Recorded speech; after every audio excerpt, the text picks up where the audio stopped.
The bomb and about to blow up. I'm the bomb and about to blow up. Whoa, whoa, whoa. Everybody sing it now. Whoa, whoa, whoa. Everybody sing it now. Whoa, everybody sing it now. Whoa. Okay, 1 for the money and a 2 for the show, but 3 to be a legend even if I'm poor. I ain't chasing nothing, you gon' have to catch me. And if you wanna taste, you gon' have to pay a fee. I'm the bomb and about to blow up. I'm the bomb and about to blow up.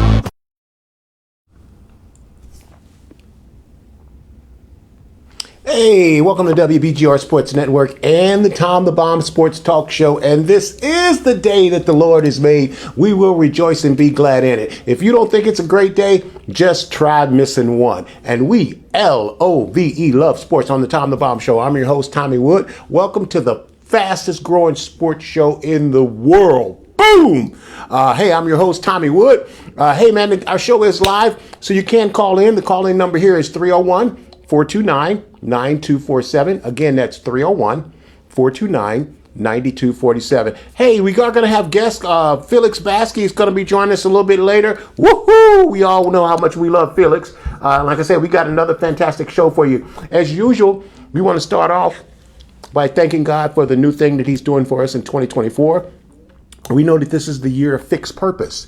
Proverbs 4:25 tells us to keep your eyes on the path and look straight ahead.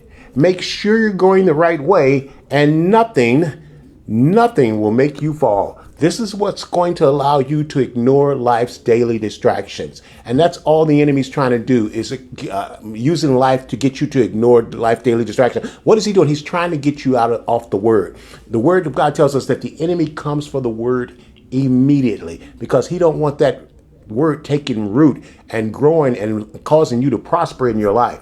Hey, look, we got no trivia today. Hey, gang, Tom the Bomb is now on YouTube. Just put Tom the Bomb Sports Talk in the search bar and the show will pop up. And don't forget to hit the like bell and subscribe button. Tom the Bomb will greatly, greatly appreciate it. Like I said, we got no poll questions, man. Let's jump right into the show. Like I said, we got a fantastic show, man. We got so many things going on at the Tom the Bomb Show. I just can't share them all right now. We don't have the time, but, you know, we got a lot of information, so let's get to it. So I need you to listen fast.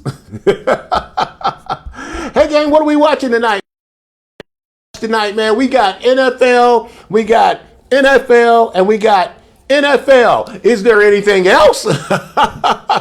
We got the, well, you look, come on, we're in the DMV. Let's start. Let's look at it. We have our Washington Commanders going up against the Cincinnati Bengals at 8:20 p.m. on ESPN. There's also another football game, but here in the DMV, that's what we're concerned with. Yes, Buffalo is playing tonight as well. That's going to be a good game as well.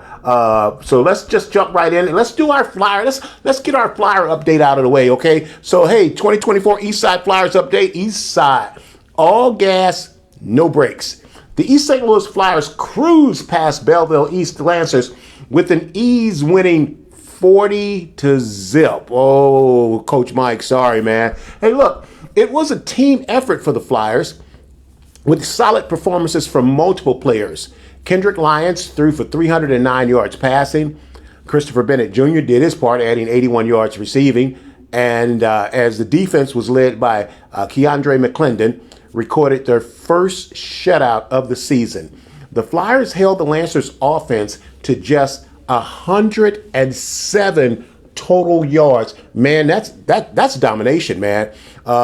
They were better than us, Belleville East coach Mike Harrison Jr. said, in all facets of the game. It's a tough challenge, but at the end of the day, they're high school kids just like we have high school kids. We got to find a way to compete with them. Coach Mike, that's a juggernaut, man. The Lancers are now 2-2. Let's keep them in our prayers as they get going. The Flyers move to 4-0 as they get ready for O'Fallon at 7 p.m. on Friday. All gas, no brakes. Coach Darren Sunken got the boys up and running. Let's move on. Hey, let's jump right in. We got a lot of information, so we're going to be rolling today. Let's jump right into our college football. And this might be, so far up to this point, the game of the year. Colorado rallies for overtime win over Baylor after last-second Hail Mary heave. Shedeur Sanders throws a spectacular game-tying 43-yard TD pass to LaJohntay Wester to force overtime against the Baylor Bears. Brilliantly, the Colorado Buffaloes used Travis Hunter, Mr. Do-It-All, to serve as a decoy on the last crucial play. Hunter already had 6 receptions for 126 yards, and of course he was going to attract most of the attention. So they sent Hunter down the middle of the field, creating a more favorable matchup for LaJohntay Wester on the outside in one-on-one matchup coverage. The Buffaloes erased 3 deficits and overcame a 102-yard Baylor kick return TD to win their first Big 12 game since returning to the league. Coach Primetime said it was a great win, a great win. The young men were resilient and they never gave up. Shedeur Sanders finished with 341 yards passing and a TD strike of 58 yards to Marion Miller just before halftime, and the Hail Mary to Wester at the end of regulation. Travis Hunter continued to strengthen his case as a top Heisman Trophy candidate with 130 yards receiving on 7 catches and a game-sealing tackle on defense in overtime. Travis said Shedeur told him that, hey, man, you got to make a play, man. You got to get us that ball back. And he said, hey, I had to make a play. He said, I put my mouthpiece in because I knew they were coming at me because they don't think I can tackle. And hey, Travis put his helmet right on the ball.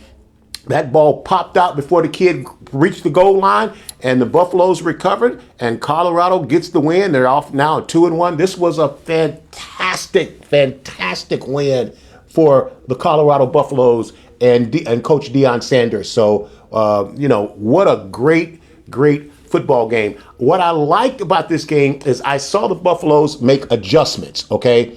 I saw them make adjustments that we haven't been seeing out of them.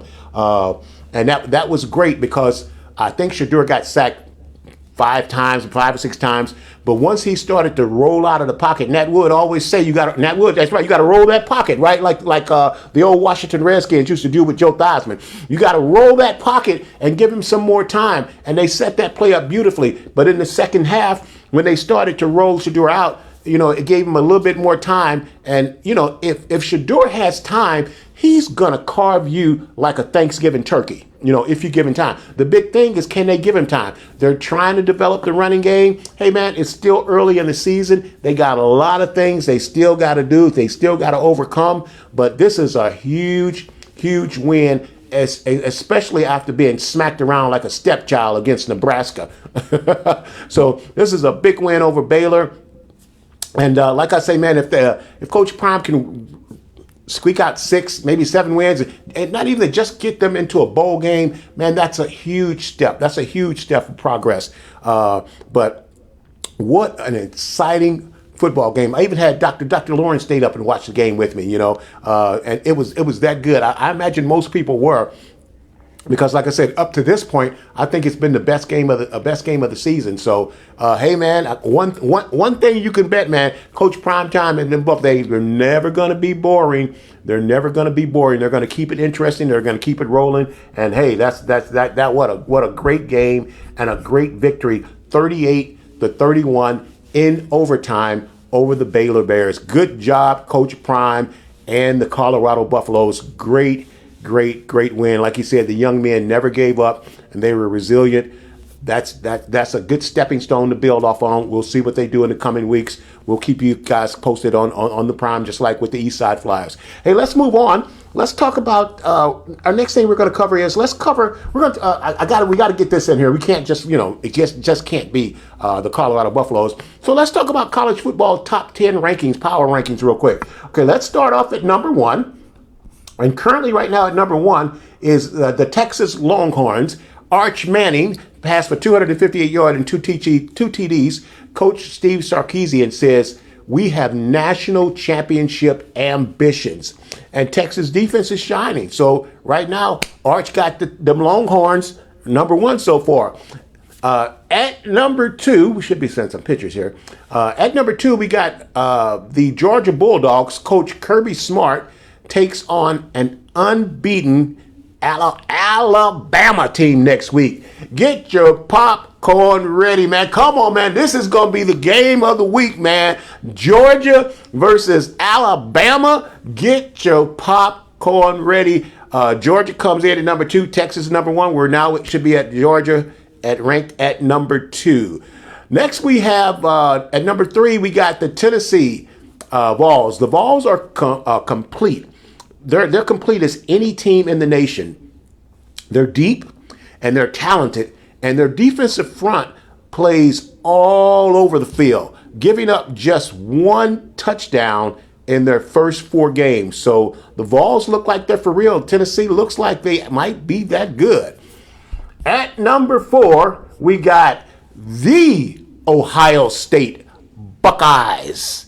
This is Diamond's team. Hey, Diamond. As usual, Ohio State has big play potential all over the field with 4 touchdowns of 40 yards or more. Ohio State is explosive. Hey, man, that's what Ohio State does. Ohio State, Alabama, Georgia, LSU, they do such a good job in recruiting. And that's all college football is about, is recruiting. But with this NIL money, it's kind of starting to even things out. But college football always has and always will be about recruiting. So at number 4, we got the Ohio State Buckeyes.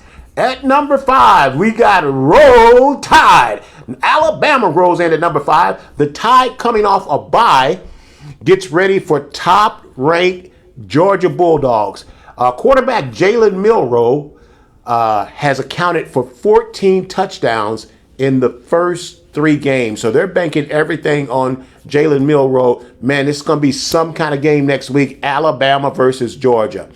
At number 6, we got Ole Miss.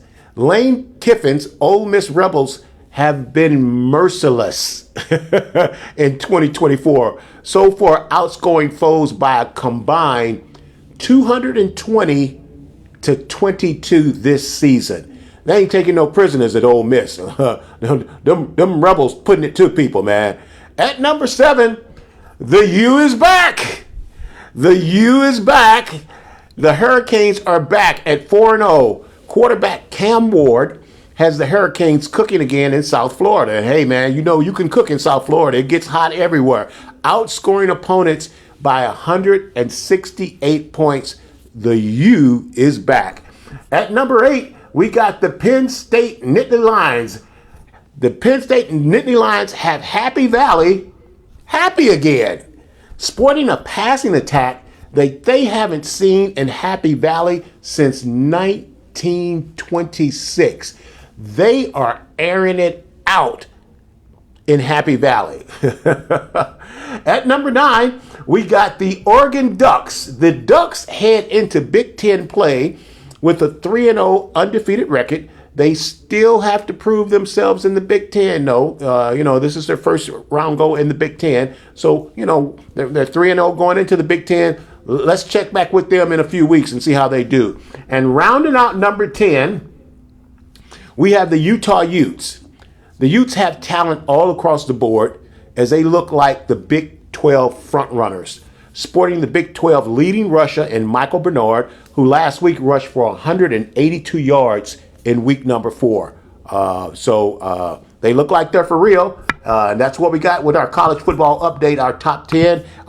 Hey, our Missouri Tigers just fell out of the top 10 at number 11 with our main man, Luther Burden Jr. from East St. Louis, Illinois, an ex-Flyer out there. Look for him. He's going to be playing on Sunday. He should be the top 2 or 3 receiver taken in this upcoming NFL draft. Luther Burden Jr., or the third, I think it's the third, from East St. Louis, Illinois. Hey, look, let's take a break and we'll be right back because we got some good stuff. So we're going to come right back after these messages. Got to pay the bills.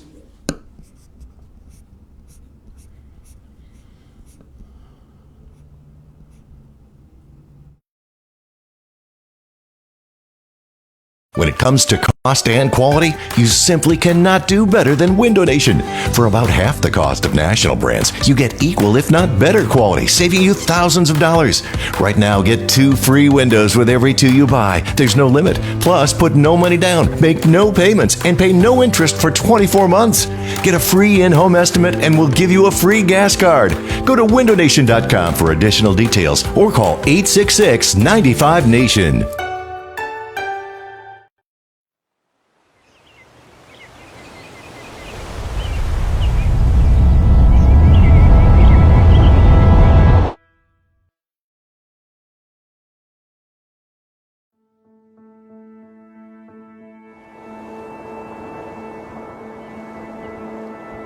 Sheltered by the Sea of Cortez, Danzante Bay is a pure and peaceful oasis, an uncrowded retreat where your options are as vast as your views. If you're seeking a vacation that defines luxury and the true relaxation, look no further than Villa del Palmar at the islands of Loreto. A splendor of true Mexican hospitality effortlessly blends with rich materials and insatiable comforts to bring guests the ideal home away from home experience. With its quiet beaches, scenic vistas, rich history, and astounding surrounding natural habitat, you'll feel as though you've been swept off to paradise.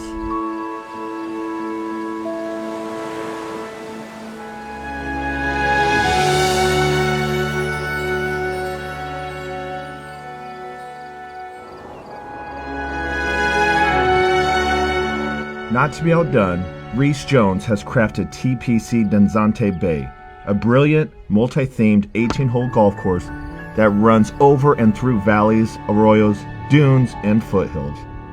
From every angle, striking images of the islands of Loreto and the surrounding mountain range take your breath away, while the challenging yet rewarding Baja Golf Course beckons you to return for more. It is an honor and my pleasure to welcome you to the world's most beautiful sunset and so much more.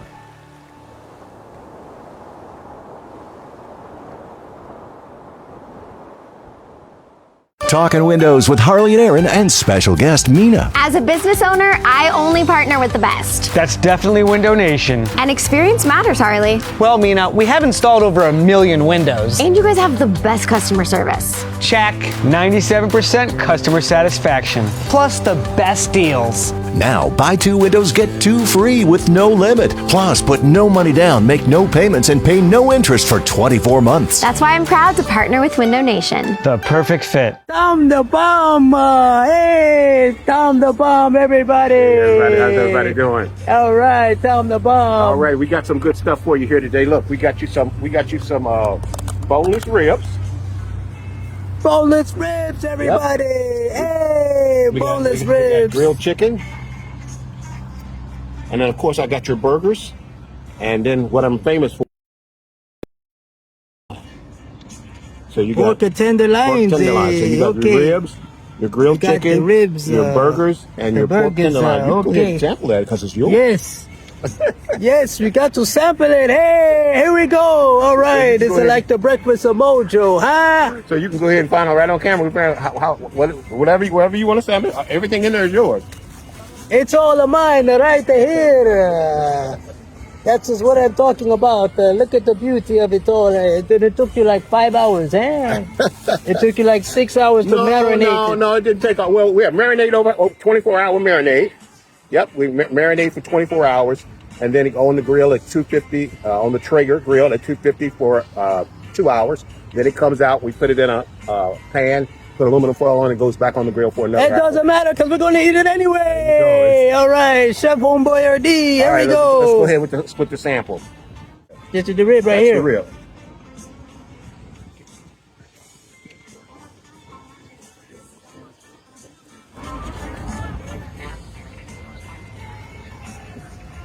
I like the rib. Hey, the rib is better than the chicken, but I think I like the flavor of the smokiness of the chicken. But it's really good. All of it is really good. Hey, I always take ribs over chicken, don't you? Tom the Bomb like ribs over chicken. ribs over chicken. Hey, that's all the time we have here. Hey, don't forget to check out the Tom the Bomb show on YouTube. Just go to YouTube, put Tom the Bomb Sports Talk in, and you'll get everything right there on YouTube. And do me a favor and subscribe, hit that button. Tom the Bomb will appreciate it. And we're back. Let's get to our predictions for week 3. Man, Tom the Bomb got slammed. Hey guys, we got our main man Felix Bassey with us. Hey, say hey, Felix. How's everyone doing? Not as good as you, Felix. Hey, let's get to our prediction. Let's get to the first game, the Thursday night game, where the New England Patriots took on the New York Jets. The Jets prevailed 24-3. Last year the Jets had the worst quarterbacking in all of the NFL. And they've been sporting a sprout defense. So if Aaron Rodgers is just half of who Aaron Rodgers is, the Jets should have great success as they hammered the Patriots 24-3. Now the Patriots are 0-3. They're 1-2 because they beat the Bengals in week 1. They could have very easily beat Seattle, who's 3-0. So even though they're 1-2, I think the people in New England should be really encouraged. What's your thoughts, Felix? I think so too. And really, if you look at the Patriots' issues, a lot of it owed to the fact that their offensive line allowed 6 sacks to Jacoby Brissett early in that game, and he had to be pulled out. And people are having questions about Brissett. I don't think the question is so much Brissett. I think it goes to the line, and furthermore, really if they just build around that, and I've said this on my show regarding the Commanders, it's something that in reality does not take very much effort. Linemen are people who don't really require very high salaries. They're fairly easy to trade for, fairly easy to draft for. So I'd say if the Patriots, they're in good standing. Perhaps they can have this situation dealt with by the trade deadline and go somewhere. Tell that to the San Francisco 49ers line that they aren't paid well. I'm going to have to disagree with you on that one, pal. The Jets prevailed 24-3. Tom the Bomb nailed this one, taking the Jets. Our next game was the New York G-Men versus the Cleveland Browns, and Tom the Bomb takes his first L of the day because Tom told you guys to take Cleveland and that great defense. And man, I watched this game, Felix, and I was just blown away. Watching the game, my thought was, how did Washington beat the Giants last week? As the G-Men prevailed 21-15, and Malik Neighbors showed everyone why he was one of the top 3 receivers taken in the draft. What was your take on this game, Felix? Well, for this game, there's a lot to think about in this one. Heading into it, I'm thinking, aside from the Giants, what they were able to do on offense, I'm thinking they're going up against a Cleveland Browns team, one of the best defenses in the NFL coming into the season the past few years. And I'm thinking on the face of that alone, the Giants would not win. That would be unsurmountable for the Giants. But lo and behold, they were able to get into a rhythm with Malik Neighbors. And I honestly think that drive where he had 2, if not 3 spectacular catches in succession, that was the deciding factor. So there's that. And another thing I want to say about the Browns, their offense is not what we thought it would be heading into this season. They had one of the better running cores in the NFL. Then you also have Deshaun Watson. He's not been the same person since the 2019 season with the Texans. Right. So that being said, He's been MIA for a while. I would dare to say that this is more indicative of who the Browns are right now than the Giants per se. So the Giants, they have strength, but I'm not exactly saying that this has been tested adequately so far. Mm-hmm. Hey, man, this Malik Neighbors looks like a young Terrell Owens, man. Mm-hmm. I mean, wow, he was super, super impressive, man. And listen, man, I hear you with the Browns offense. Deshaun he's been missing in action for quite a while now.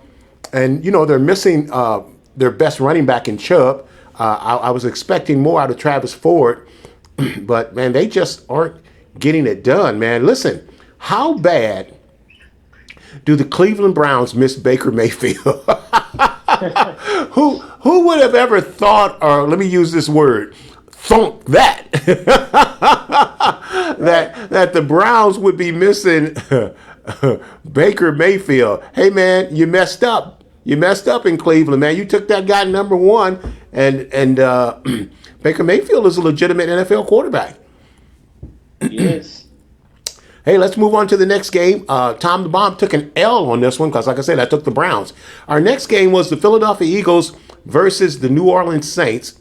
And Tom the Bomb took another L on this one, Felix, because I had the Saints. The Eagles prevailed 15-12 in a very, very tough fought game. What was your take on this one?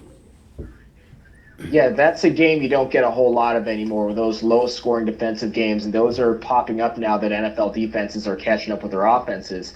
But I think what that game proved, a lot of people were thinking the Saints, is this Derek Carr's breakout year? Is this going to be the year that the Saints, break out? I think that question was answered. The Eagles' defense, while not as bad as some Eagles fans feared, I honestly don't think that a team as good as we thought the Saints would be would struggle to that extent against a defense like that of the Eagles. So I think that it was more revealing of the Saints, and I'd go a step further. This Eagles team, I think they peaked in 2022, and really that's why they say you have to win the championships when you get the chance, because you just don't know if your team's going to stay that good or when the next time they're going to be able to have another good chance.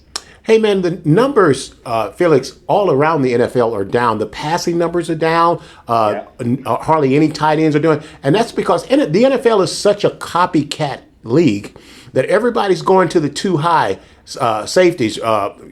Right Pastor right Pastor Elder John Stevenson, keep the safeties behind them. Don't let your man get behind you. And they're other than my 49ers, they're not letting people get over the top of them, my 49ers seem to be the only team that's blowing coverages over the top. And I think that's one of the reasons we're seeing low numbers, that everybody's just saying, you're not going to beat me over the top. And I don't think the fans are really enjoying this game because we aren't seeing a whole lot of scoring. Well, this goes back to something very controversial that Mel Kiper said. He said something along the lines of the NFL should ban the too deep. I strongly disagree, and I understand how a lot of people might not like this because, the NFL, people generally like the offense. Like that's a major selling point. That's why the MVPs are almost always offensive players, specifically at the quarterback position. But I wanted to take it a step further. I mean, this is just good strategy. It's sound strategy, and you're dealing in the most athletic era of football where the players are faster and stronger than ever. You're going to have to put your best foot forward, and you're going to have to use your best defensive strategy. So I am not against what they are doing going too deep. And I think that, yes, this might slow the game down a bit, but knowing how football is, they're going to find a way around it. If you can't go deep, you're going to use the intermediate routes with the tight ends. Essentially, football is just going to go back to what it was in the 2000s. It's not going to be we're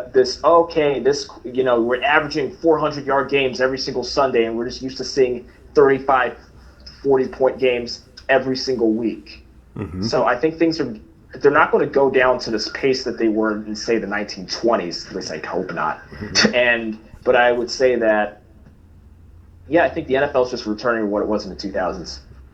Okay, the Eagles prevail 15-12. Tom the Bomb takes another L in this one. We're going to talk about that in a second, too. Our next game was the Minnesota Vikings, the Purple People Eaters, versus the Houston Texans. And Tom the Bomb took another L on this one because Tom the Bomb is in love with the Houston Texans. And the Vikings just opened up a can, 34-7. Are the Vikings for real, Felix? Are they for real? They are. And I wanted to say this. People were saying two things. They're saying, are the Vikings really as good as we think they are? Are the Saints really as good as we think they are?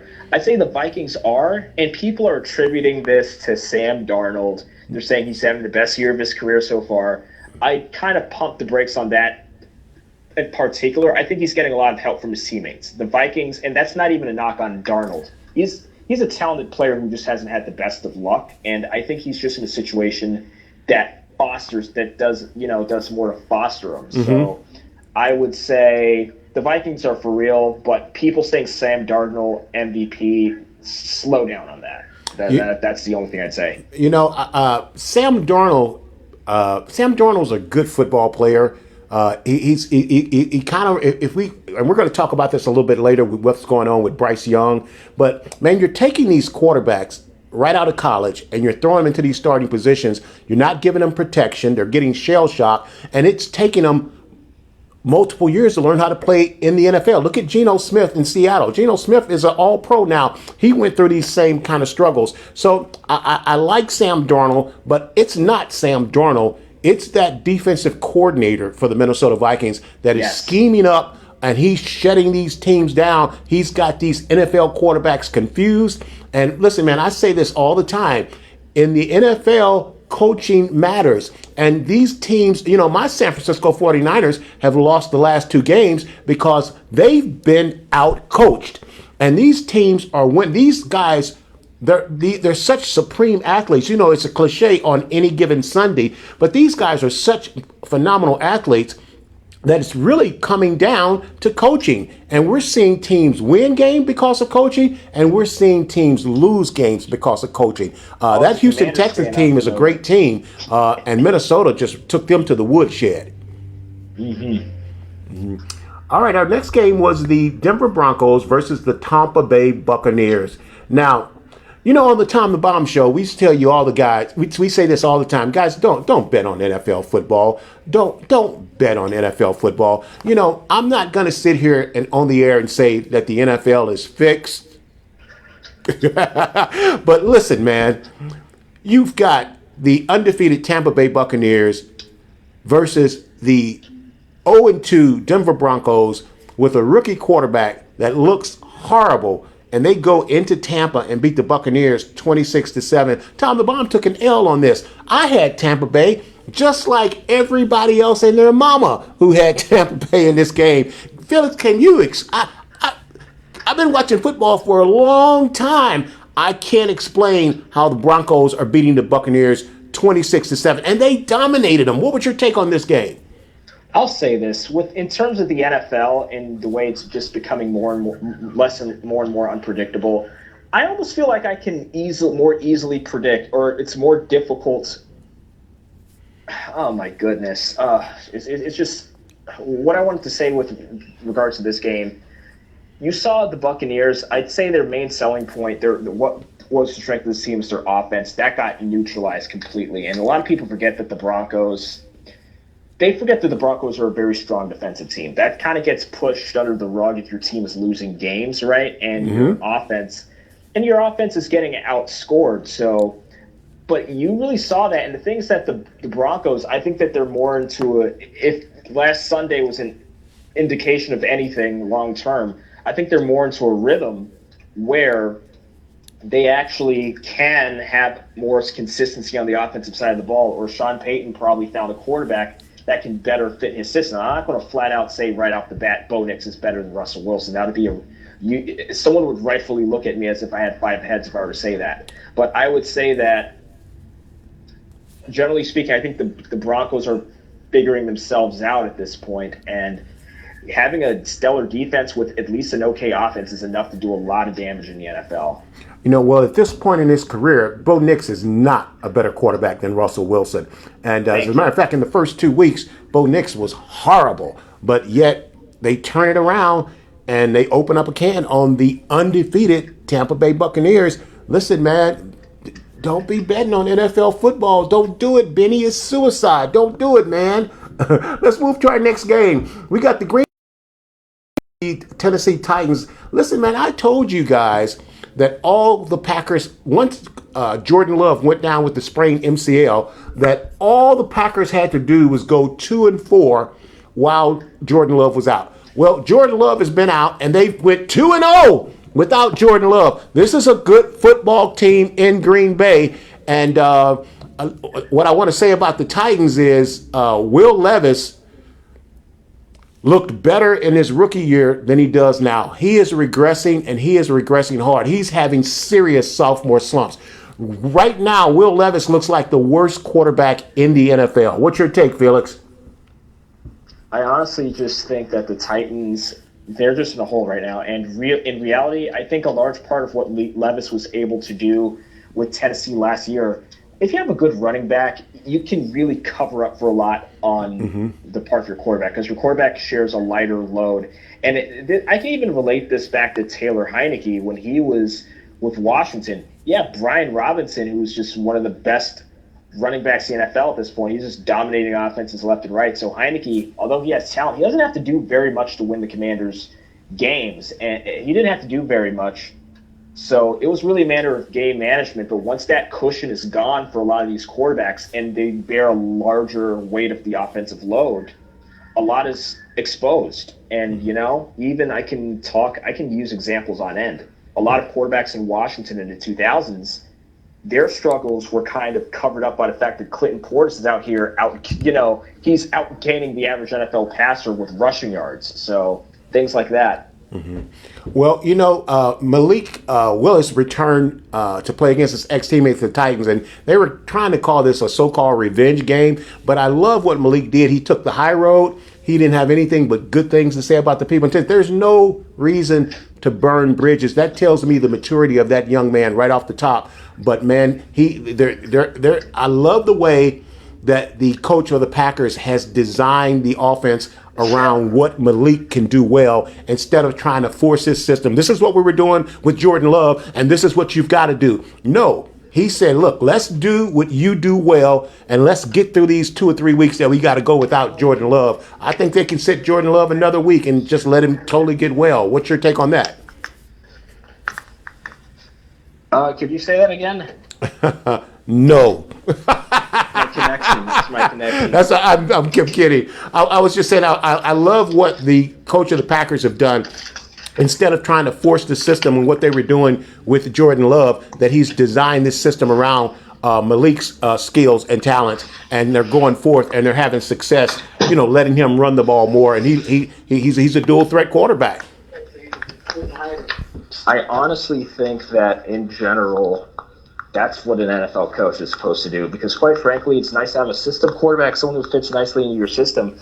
But I think too often, people are giving up the better option. You're giving up the more talented quarterback just for someone who agrees with you more, rather than saying, hey, this quarterback is better. If I can adjust my scheme to fit him, if I'm to get the best out of him, that's better than the best out of the guy who better fits my system. And I honestly think this is why you see so much regression in the NFL, why you see teams kind of backslide, because the new coach comes in, then you're thinking to yourself, and you're not, it's no Hall of Fame coach coming in. Mm-hmm. You're just saying, I just want this player to fit my coaching design, fit my scheme. Right. And this isn't Joe Gibbs talking that, and it's not Belichick saying that. Mm-hmm. So I like the system. I think every NFL coach should be like that. Okay, let's move on to our next game. We got the Bears, the Chicago Bears versus the Indianapolis Colts, and Tom the Bomb took another L. By the way, I did have the Packers over the Titans, so that was one of my first wins.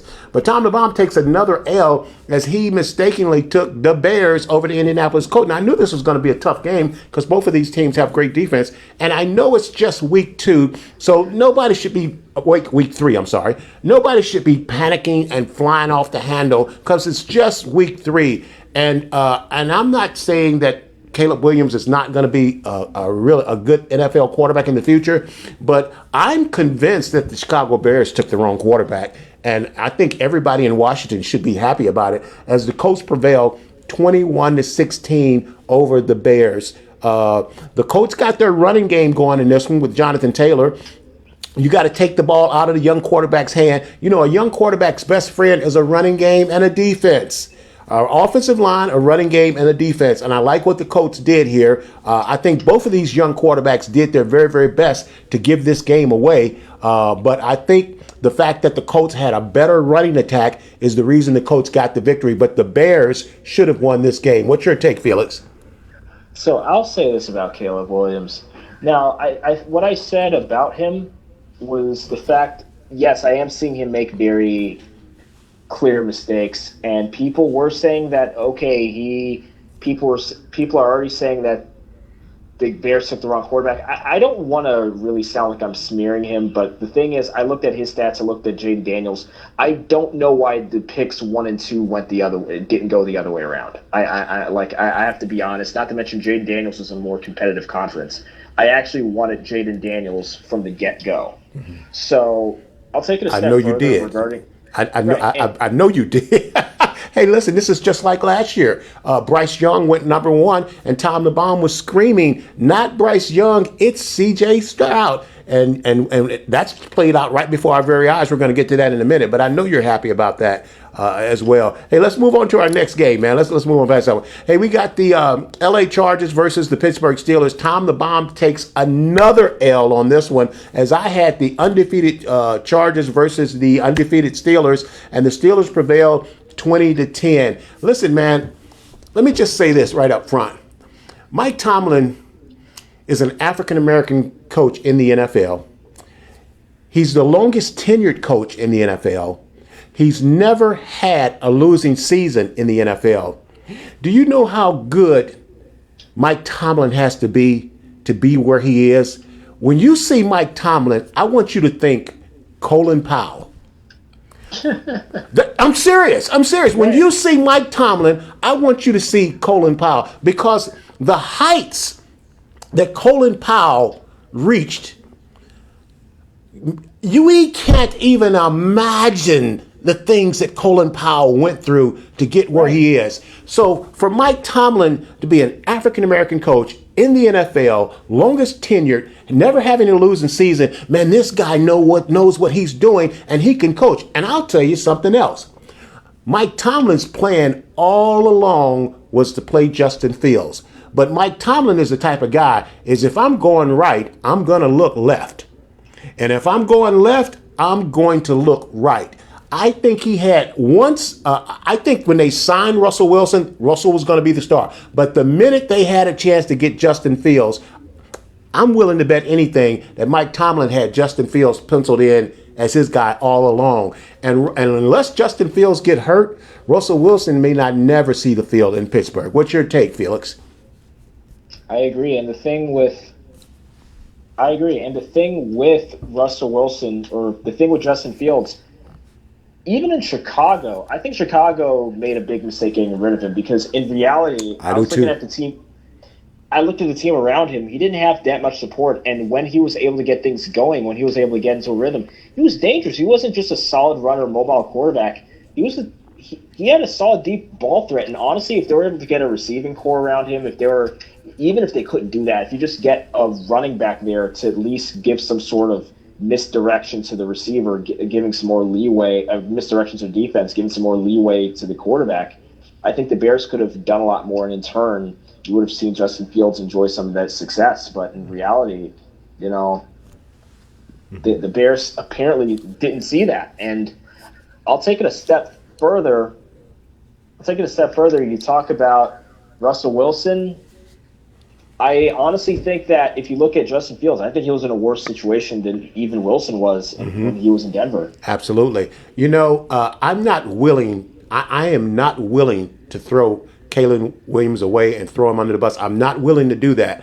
But down the road, Chicago could be looking at Justin Fields the way the Cleveland Browns are now looking at Baker Mayfield, like what we should have done.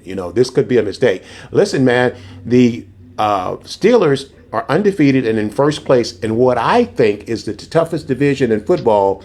And man, that's all Mike Tomlin. That Steeler defense could be the best defense in the NFL. They got a decent running game. Justin is getting his feet up under him. He's not turning the ball over. The Steelers could be around for a minute. Let's move on to our next game. We got the Miami Dolphins versus the Seattle Seahawks. Now let's talk about this one for a second, because the Seahawks won 24-3, and this really wasn't a close competitive game. But the old cliche, on any given Sunday, But we also know that there was the movie On Any Given Sunday, and I'm watching this football game, Felix, and I'm thinking, am I watching an NFL football game, or am I watching the movie Any Given Sunday? Because, Tua got hurt the week before, and then the backup comes in, number 19, and he gets hurt very quickly. And I think in the movie, the star quarterback was number 19, and then he gets hurt, and the backup guy comes in, and he gets hurt. Breaking news on the NFL, the Miami Dolphins' next week's starter at quarterback is going to be Willie Steamin' Beeman. Man, Miami's in trouble, man. Man, for all these people that took Tyreek Hill in their fantasy draft, if you ain't got anybody to get him the ball, boy, if Tua doesn't come back or they don't make some adjustments, Miami could be done, man. They look horrible, man. What was your take on this game, Felix? Quite frankly, I think it's just an open and shut case. Tua was injured and the Dolphins just didn't win. And quite frankly, they did have issues even when Tua was healthy with Buffalo. But I think that was just a bad game. And in that case here, you just highlighted Tua's importance to that Miami Dolphins team. And I honestly think that he's practically carrying that team. Like, yeah, they do have talent in some other places, but primarily it's Tua. It's primarily Tua carrying the weight of that offense and their success. And as I say, shouldering the offensive load. So I think that was just it. Hey, man, Geno Smith is really, really elevating his game. I love the way he's using his tools. And as a 49er fan, boy, the people in Seattle have our attention, don't they? Don't they, Pastor Johnson? John, don't they have our attention? They got our attention, man. The Miami Dolphins better see what Jamie Foxx. They got to get Jamie Foxx off those BET bet commercials because they need a quarterback bad. Let's move on to our next game. We have the Carolina Panthers versus the Las Vegas Raiders. We want to talk a little bit about this one. The Panthers scored beat the Raiders 36-22. I don't think the Panthers scored 36 points in all 16 of their games combined last year. And then they benched Bryce Young, who I agreed with this move. And the red gun comes in, Andy Dalton, and he puts in 300 yards, throws TD passes. Listen, man, I don't know what happened to where they feel like the need to press these young quarterbacks into these starting roles. Just because you took a guy number one, that doesn't mean he's supposed to start, man. Look, man, right now, Patrick Mahomes is considered probably one of the greatest quarterbacks that we've ever seen in our life. Kansas City drafted Patrick Mahomes, and they put him on the bench, and he played a whole year behind Alex Smith. Aaron McNair, when the Houston Oilers drafted Aaron McNair, they said he's not playing for a whole year. They set him out for a whole year. They let him learn the system. And just like Patrick Mahomes, he came in year two killing.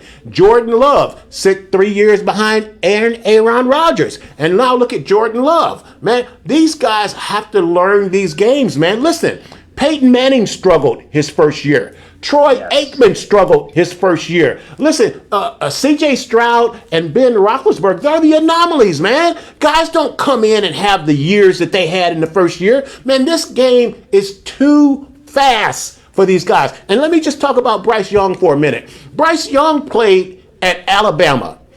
Let me explain something to you. Alabama has the best offensive line in all of college. They have the best running backs in all of college. They have the best skill players in all of college.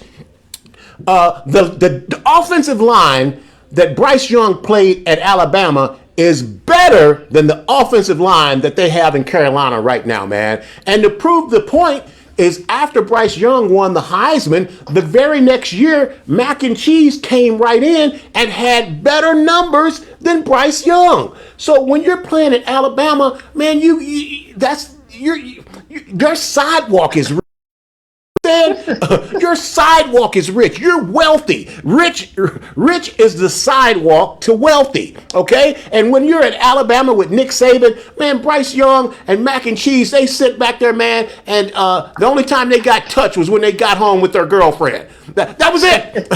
That's the only time they got touched, you know? So now you bring Bryce Young to the NFL, you bring him to the Carolina Panthers, his offensive line is worse than his college offensive line, and they breaking that kid down, they're destroying his confidence, and then you come back and you get a veteran and Andy Dalton steps in like, hey, what's wrong with this team? This offensive line works because Andy Dalton knows what he's doing. Andy Dalton is experienced. This game is too fast for these young quarterbacks to pick it up. And, we needed to talk about that because people are criticizing the Carolina Panthers for benching Bryce Young. Hey, I applaud the coach for saying, hey, let's make a change. Now, one of the arguments to this, Felix, is they brought this head coach in specifically to coach up Bryce Young, and now the guy that they brought in to coach him up is now benching him. So, at one aspect, you say, well, you're supposed to coach him up, and you're benching. That means you've done a bad job yourself. But man, that guy is not ready. Let that guy sit back. And then they turned around and didn't play the kid in the preseason. What's your take, Felix? So I would say regarding starting quarterbacks early, there's some situations where it's called for, but I would say in Carolina's situation, to your point, I don't like the fact that people are throwing Bryce Young under the bus. Now, when you say Andy Dalton's done such and such in last week's game, or this past Sunday's game rather, how many things are you taking into effect when you're talking about into account when you're talking about that? How many other adjustments? It wasn't just Bryce Young who was losing those games. So you're looking at the other aspects of the game when you're discussing that. But going back to what you were saying, yes, I do understand there's some situations that call for you starting your rookie or calling that up, but that's an anomaly. It's as much of an anomaly, I would say, I'd say not to the same degree. I'd say not to the same degree as, say, having a rookie that has an elite season.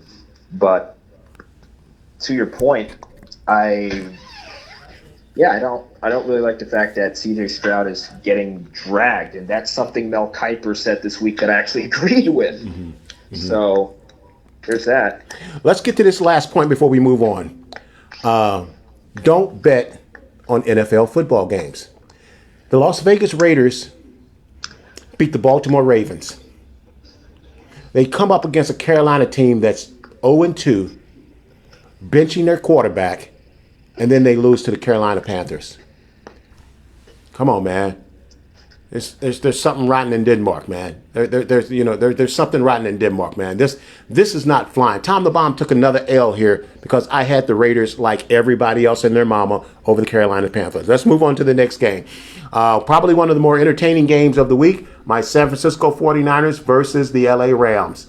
The Rams won 27-24, or shall we say the 49ers gamed this game up.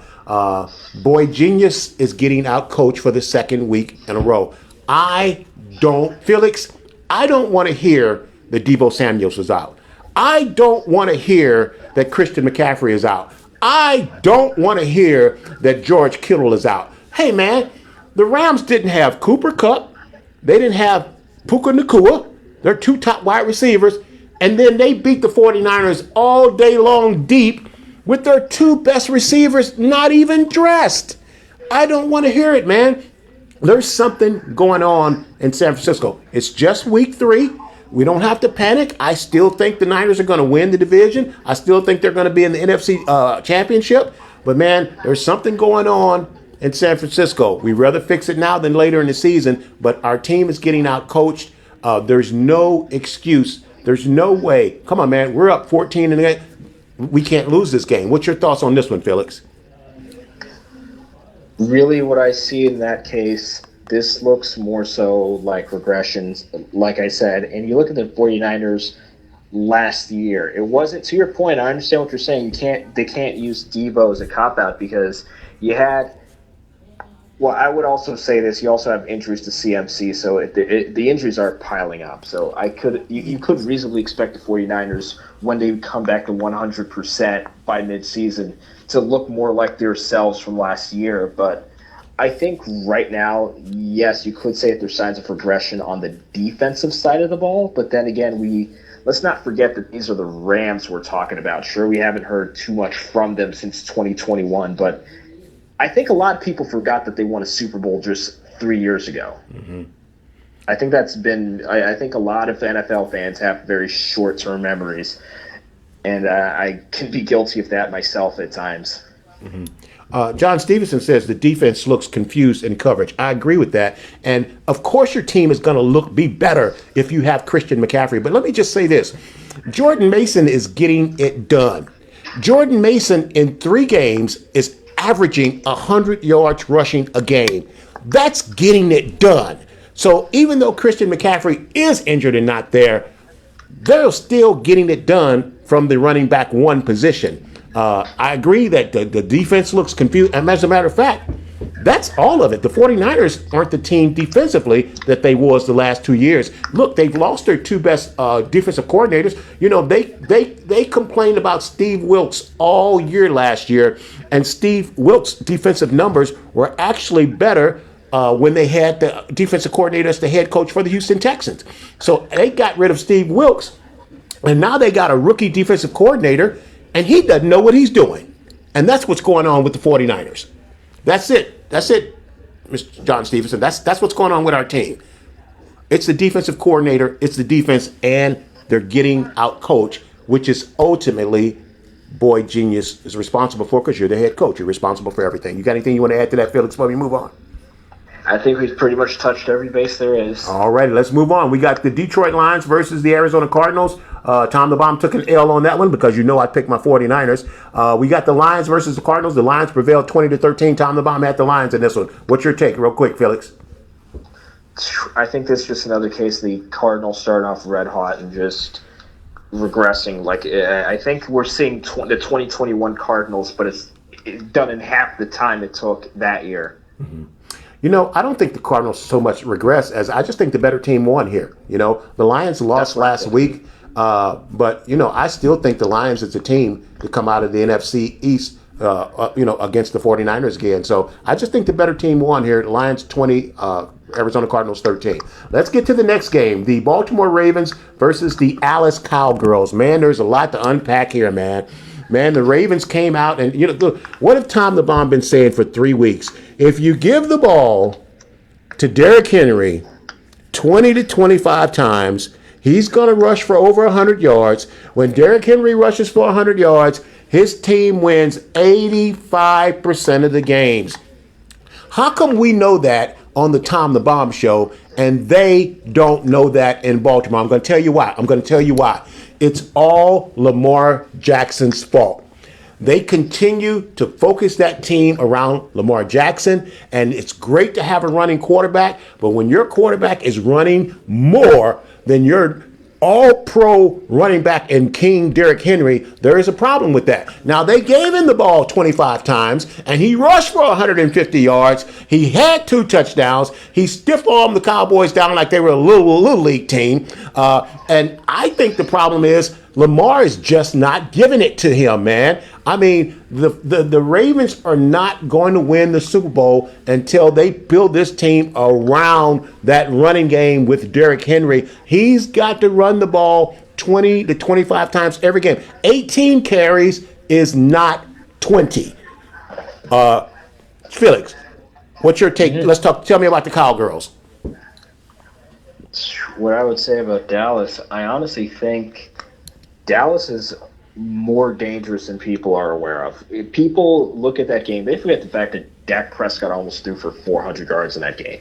And in reality, it wasn't necessarily that Baltimore pumped the brakes on Dallas. It was more so the fact that their methodology in the first and second halves were completely different. I noticed Dallas, they were a little more conservative with the ball. They weren't doing very much. But when they actually start going forward, intermediate passes, not necessarily deep, but not every play's got to be a dink and dunk or bubble screen,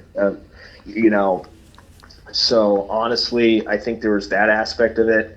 Then, of course, that's really what I have to say regarding that. And, of course, Baltimore, their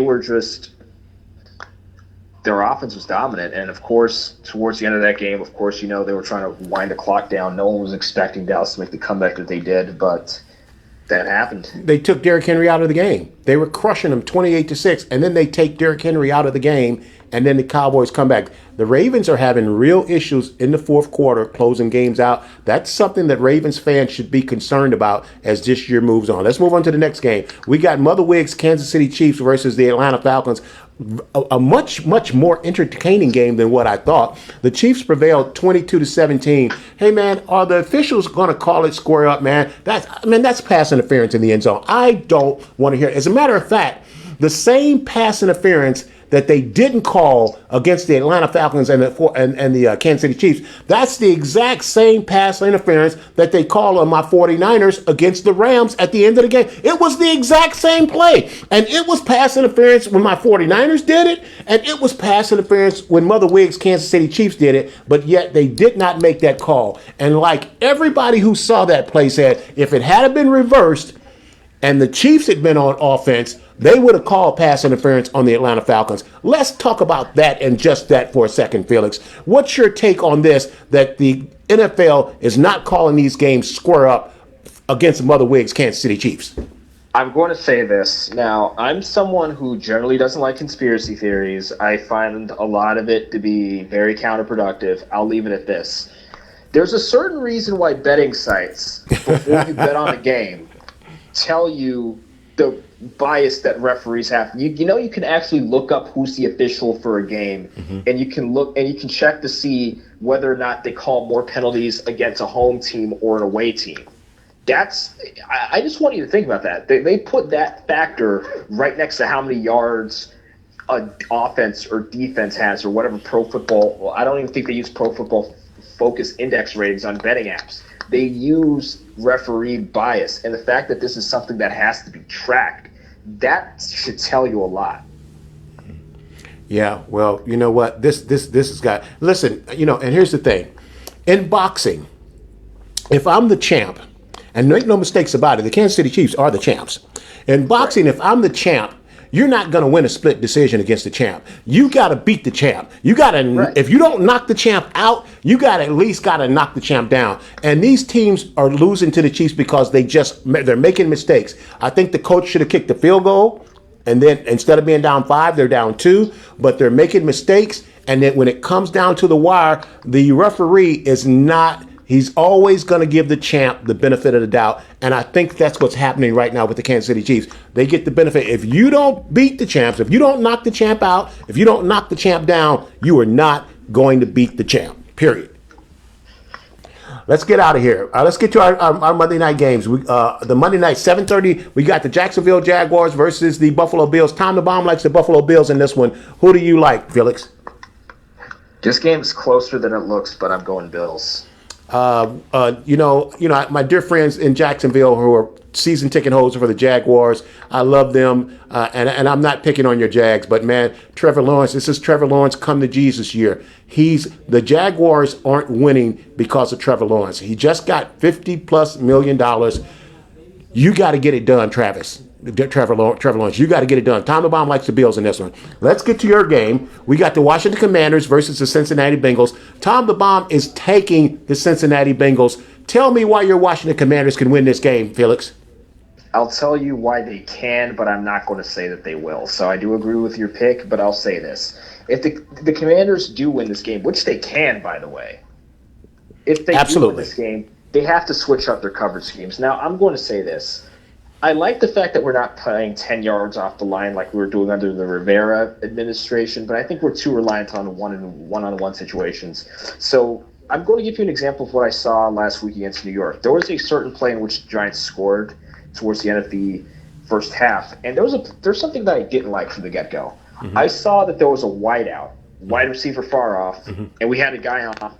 Then I noticed, wait a second, there's no one in the middle playing, to the side there, or, giving a little bit of a cushion on that zone. So that's to say that if he makes one juke or a sharp move, he's wide open, touchdown. It's too easy. Mm-hmm. So basically, I don't like the fact that we're too reliant on putting the players on islands, so to speak. Mm-hmm. And I think that we need to start putting more coverage up top or to the sides. I think that if we don't do that, Joe Burrow and Jamar Chase are going to take immediate advantage of that. But I honestly think that if we do put, again, I like man-to-man coverage schemes, but you need zone support, or else, again, you're going to exploit it, especially against a route runner like Jamar Chase. We have a career day if we use the same coverage schemes we used the past 2 weeks. Yep.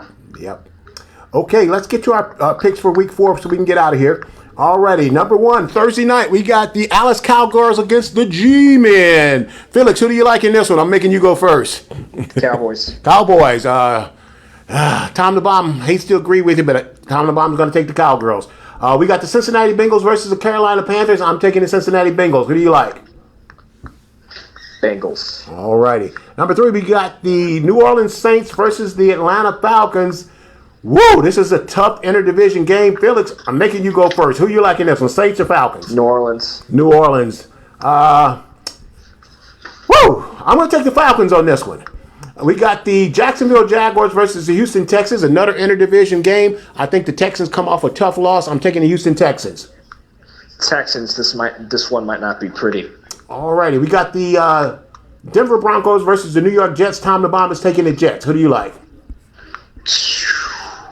Broncos, Jets, that's a tough one. I might have to go with the Broncos. All righty. We got the Minnesota Vikings versus the Green Bay Packers. This is the ultimate interconference game, man. This is going to be so good. I think the Vikings get their first loss. I'm taking the Packers. I say this. If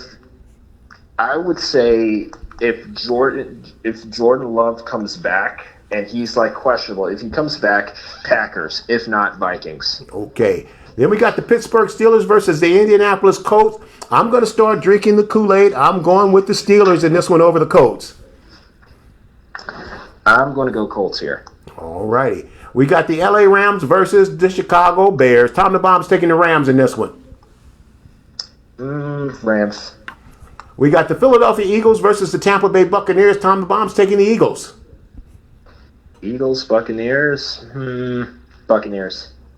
We got the New England Patriots versus the San Francisco 49ers. Tom the Bomb's taking the 49ers. No surprise there. Yeah, Niners. We have your Washington Commanders versus the Arizona Cardinals. Tom the Bomb's going to take your Washington Commanders in this one. I'd say this one depends on... Yeah, I'm going to go with the Commanders. If you asked me this question 48 hours ago, it would have been completely different. All right, we got Mother Wiggs, Kansas City Chiefs versus the Chargers. Tom the Bomb says take the Chiefs every single week. Who do you like?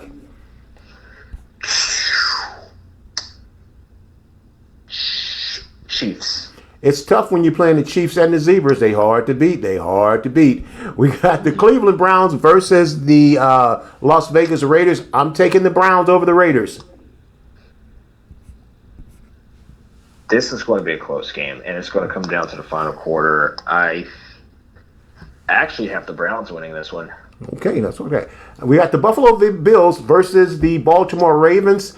I think the Ravens have woken up and smelt the Kool-Aid. If they stick with Derrick Henry, I'm going to take the Ravens over the Bills.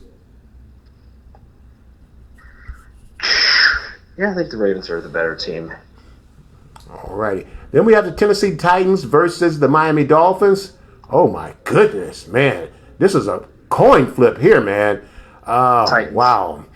You're taking the Titans? Tua's injured. Okay, I'm going to take the Titans also. And then we got the Seattle Seahawks and the Detroit Lions. This could be the best game of the week, Monday night. The Seahawks versus the Lions. Tom the Bomb's going to take the Lions in this one.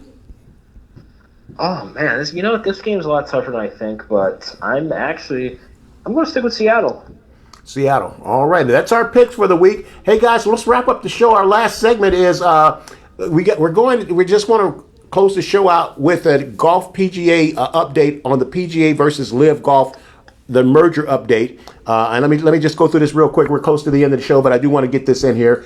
Jay Monahan, PGA Tour Commissioner, maintained that a deal with Live is the best outcome for the PGA Tour, and that he and Live Tour leadership have a shared vision for how to end the division and grow the sport. This is Jay Monahan talking. I believe that negotiations, that a deal with Live is the best outcome. Obviously, it has to be the right deal for both sides, like any situation or negotiation. So what I want to cover here is what the merger might look like according to sports history. We're talking about sports history here.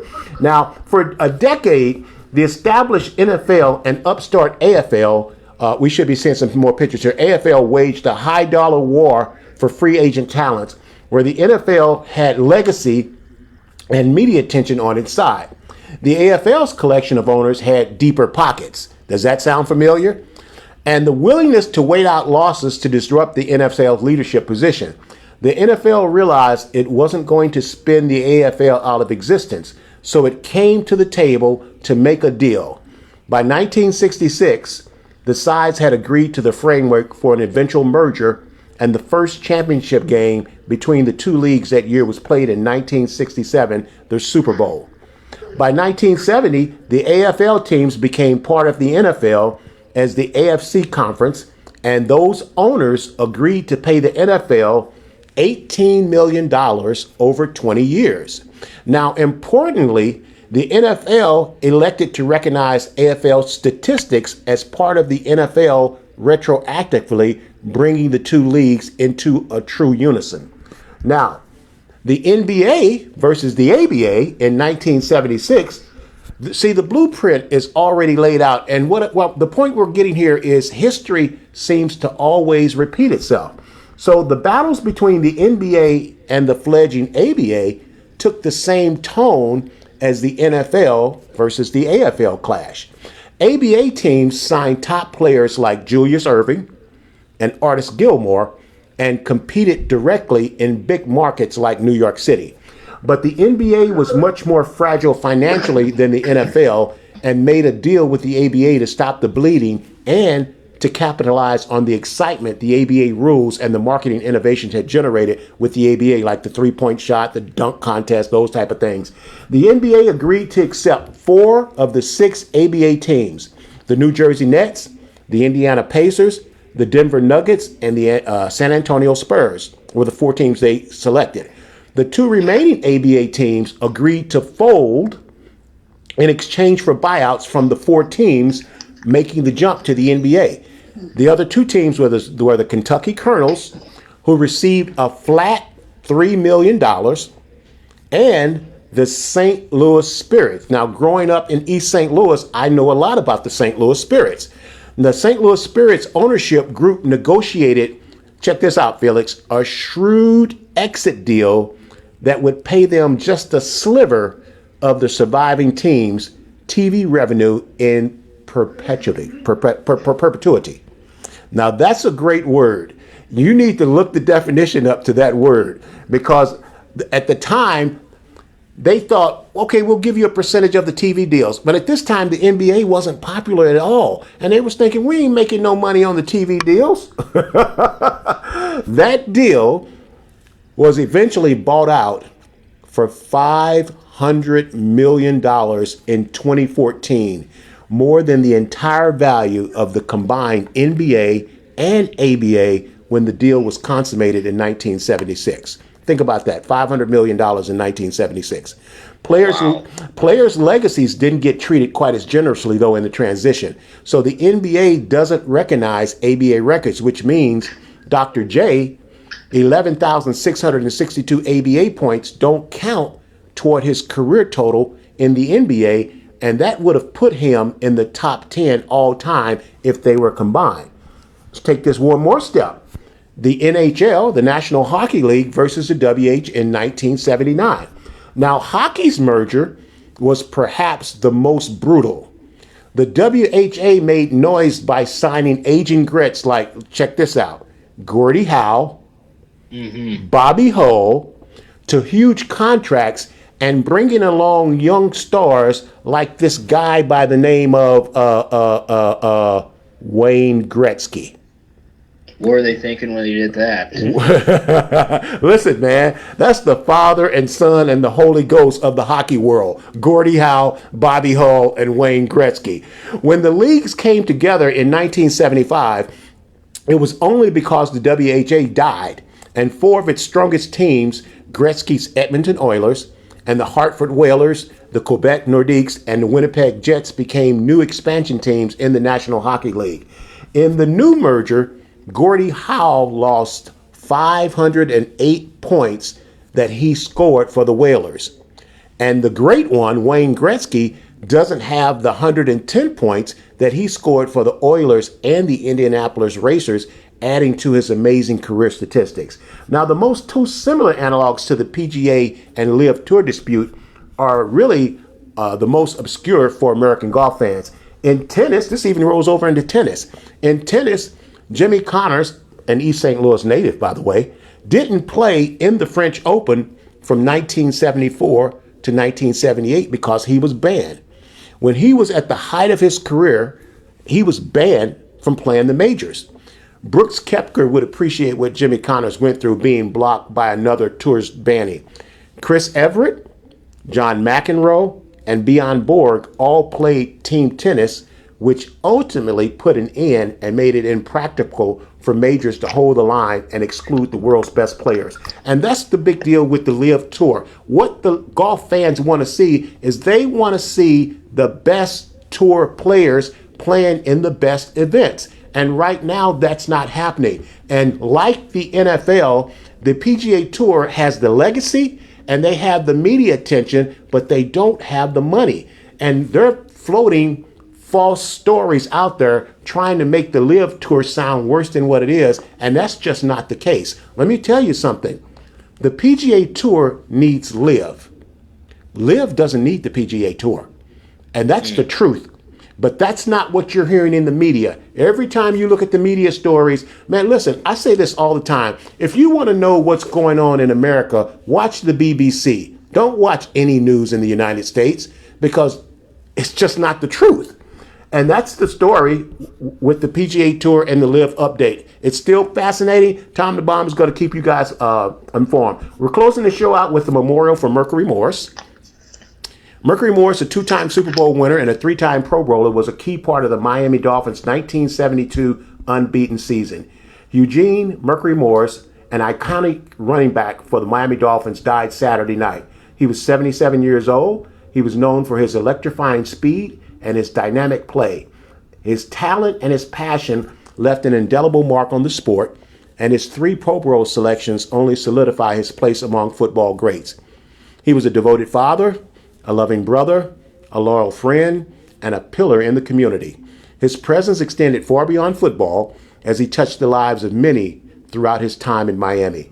We at WBGR and the Tom the Bomb Show would like to extend our deepest condolences to his family, friends, and all those who had the honor of knowing him. His legacy will continue to inspire future generations, both in the game of football and in life. Hey, man, that's our show for today. Hey, gang, for a dynamic, in-depth analysis and highlights for the Washington football team and DC sports and more, check out my main man, Felix Bassey, on the Washington Sports Den on Thursdays at 2 p.m. on WBGR with my main man, Felix Bassey. Hey, man, time flies when you're having fun. We're out of time here, but we sure do thank you for spending your time with us. Listen, may the gates of heaven open and pour an abundance of blessings down on you where there won't be room enough to contain it. Remember, if you want it, you got to confess it with your mouth and believe it in your heart that Jesus died on the cross and that he rose on the 3rd day, not a Thursday, just for you. Remember, darkness cannot drive out darkness. Only light can do that.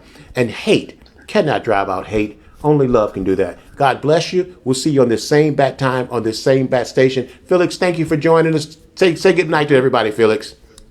All right. Take care. Thanks, guys. We'll see you soon. About to blow up. I'm the bomb and about to blow up. Whoa, whoa, everybody sing it now. Whoa, whoa, everybody sing it now. Whoa, everybody sing it now. Whoa. Okay, 1 for the morning and a 2 for the show, but 3 to be a legend even if I'm cold. I ain't chasing nothing, you gon' have to catch me. And if you wanna taste, you gon' have to pay a fee. I'm the bomb and about to blow up. I'm the bomb and about to blow up.